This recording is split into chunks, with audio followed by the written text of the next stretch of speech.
FIFA FO FUN is back for the Group D preview. Group D, interesting D, group. A very interesting group. 4 teams from 3 different continents. Yep. We have Iceland and Croatia representing Europe. We have the Nigerians representing Africa in all its glory. And then we have Argentina representing South America. I don't think any team has been so reliant on one player as Argentina. On Messi, and their stats just show that in the sense in qualifying. The game that sent them to the World Cup was because of a Messi hat-trick. So I think Argentina is Messi, but then he is a national treasure. So I think we all adore him, love him. Argentina, I think, also is going to enjoy having Aguero up front. Exactly. And that's going to be... They have a very good... they have various options in their attacking sector of the field. And they have Di Maria, they have Diabla, they have Higuain, which I'm not so sure about. I mean, I would have picked Icardi over Higuain any day. Right. And then you obviously have Aguero and Messi. So I think there's a lot to talk about the Argentina side, but we must point out that their record is quite patchy in the sense of... By the way, these guys lost in a friendly match 2-4 to Nigeria, who they are up against right now, you know. So I think it's with Messi, without Messi, and if they do turn up properly or not, that's what's going to define Argentina. Let's talk about the Viking Clap. The Vikings, Iceland. I have a soft spot for Iceland. I think the whole world does after the Euro tournament. I mean, just even watching it on TV when the fans and the players did that Viking clap after they beat England. I've seen YouTube videos of the people in Iceland welcoming their team with the Viking clap, and I mean, it's my dream to see that Viking clap. I think it's a goosebump thing. Exactly. They're the smallest team ever to secure a spot. They're the smallest nation to ever qualify. Yeah. Guys, do you know the population of Iceland?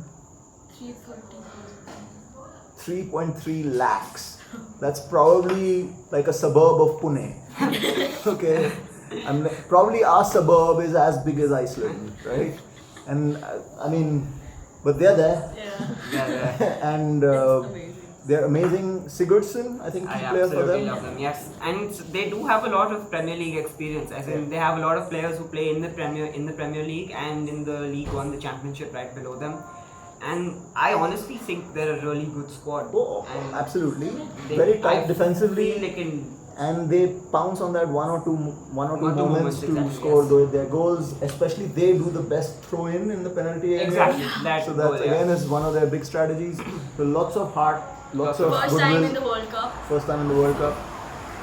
Next team, Croatia. Croatia, the midfield team, and we have Rakitic, we have Modric, we have Perisic, we have Kovacic, and up front we have Mario Mandzukic.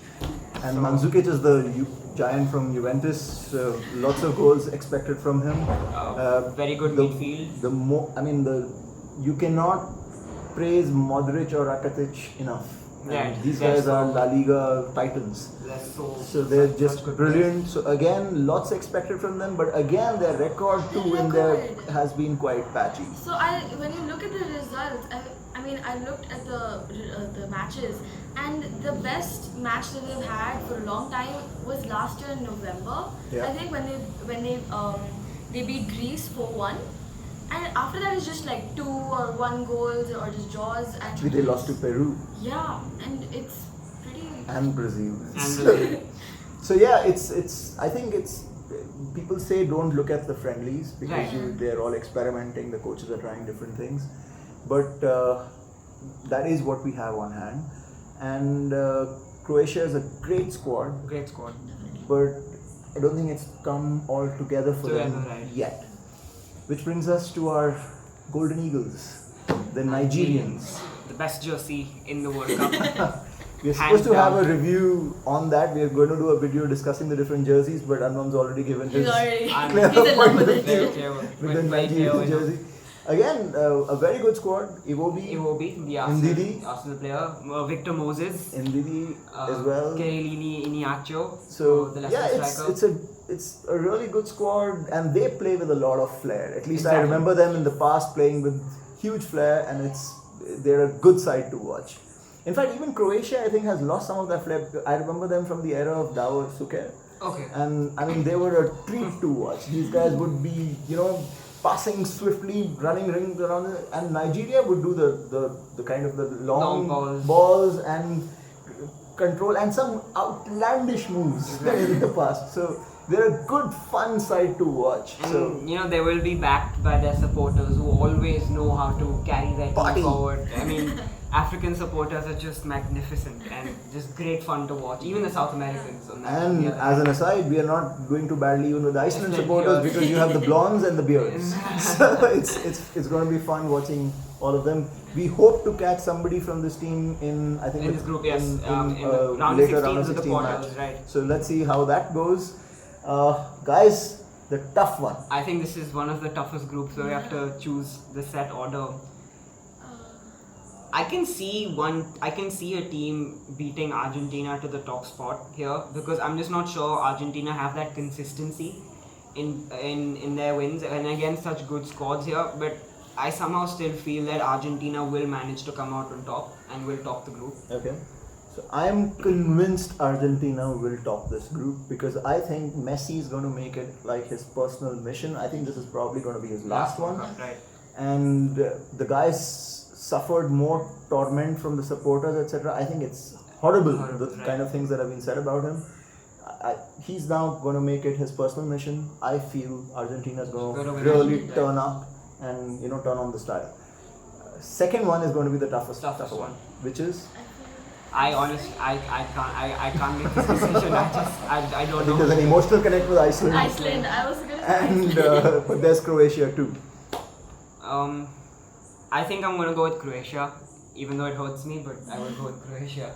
I'm gonna say Iceland. I feel like they have a good chance at winning for some reason. I feel like they're gonna come out on top. So my feel is it is going to be Croatia, though it does break my heart to say this. So my bet would be Argentina and Croatia. Croatia. Now I just want to expose you to a shocking statistic. So in the last 3 World Cups, there have been 24 teams Right.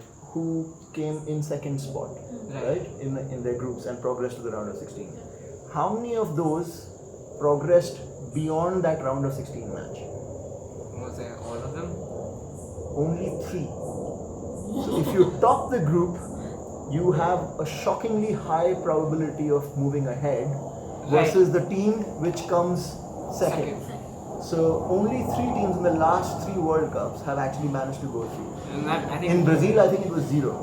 This was the side. So I think Argentina, and then does it really matter? But if it does, I think it's Croatia, Croatia. and Anvika thinks it's Iceland. That's it from us. Thank See you. you. See you.